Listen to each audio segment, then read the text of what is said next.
এই শহরে শুধুমাত্র কবিতারই জন্ম হয়নি, এখানে এসেছিলেন সৃষ্টিকর্তার অসংখ্য অলিয়া উলিয়ারা, যারা ছড়িয়েছেন পবিত্রতা, শান্তি আর সাম্যের অমীয় বাণী।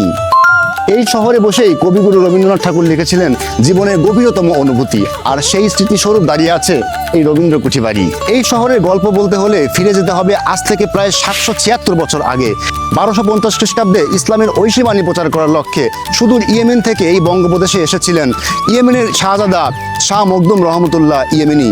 সেই শাহজাদার নামেই নামকরণ করা হয়েছিল এই শাহজাদপুরের। প্রেমের শহর বা সংস্কৃতির শহর যাই বলি না কেন, এই শহরই আসলে ইতিহাস বইয়ের জীবন্ত অধ্যায়। শাহজাদপুর, সিরাজগঞ্জ।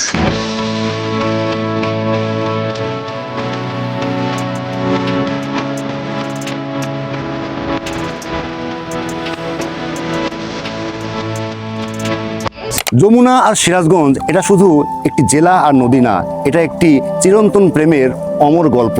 কখনো ভাঙনে কাঁদে, কখনো রাগ দেখায় এই যমুনা নদী, তবুও সিরাজগঞ্জ জেলা এই যমুনা নদীকে কখনোই ছেড়ে দেয় না, আঁকড়ে ধরে রাখে শত বছরের বিশ্বাস আর ভালোবাসার স্পন্দনে।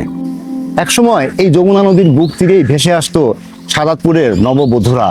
নৌকার দোলায় দুলতে দুলতে তারা পাড়ি জমাতো অজানা এক সংসারের পথে। এই যমুনা হাজারো ভালোবাসার সাক্ষী। যমুনা শুধুমাত্র নদীর জলধারা নয়, যমুনা শাহজাদপুরের প্রেমের পথ।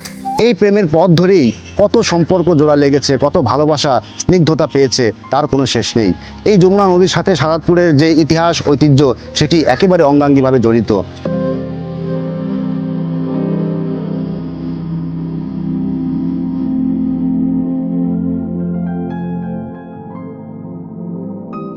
এই শাহজাদপুরেই অবস্থিত বাঘাবাড়ি, যেখানে বাংলাদেশের অন্যতম প্রধান তেলের ডিপো অবস্থিত। প্রতিদিন প্রায় 35 থেকে 40 লক্ষ লিটার জ্বালানি তেল উৎপন্ন করা হয় এই বাঘাবাড়ি থেকে, এবং এখান থেকে সরবরাহ করা হয় উত্তরবঙ্গ তথা সারা বাংলাদেশের বিভিন্ন জেলাতে তেলের সাপ্লাই। এটাই তিনটা নদীর মিলনস্থল।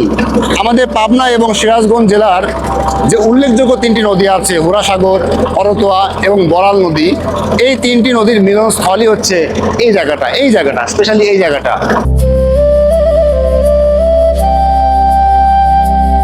প্রতি শনিবার এবং মঙ্গলবারে এই শাহজাদপুরেই বসে বাংলাদেশের সবচেয়ে বড় তাঁত শিল্পের হাট। এই হাটে অংশগ্রহণ করার জন্য শুধুমাত্র উত্তরবঙ্গের না, সারা বাংলাদেশের বিভিন্ন জেলা উপজেলা থেকে বড় বড় বিজনেস ম্যাগনেট এই শাহজাদপুরের তাঁত শিল্পের হাটে অংশগ্রহণ করে। প্রায় 200 থেকে 300 কোটি টাকা হ্যান্ড ক্যাশ লেনদেন হয় শুধুমাত্র শনিবার আর এই মঙ্গলবারের হাটে।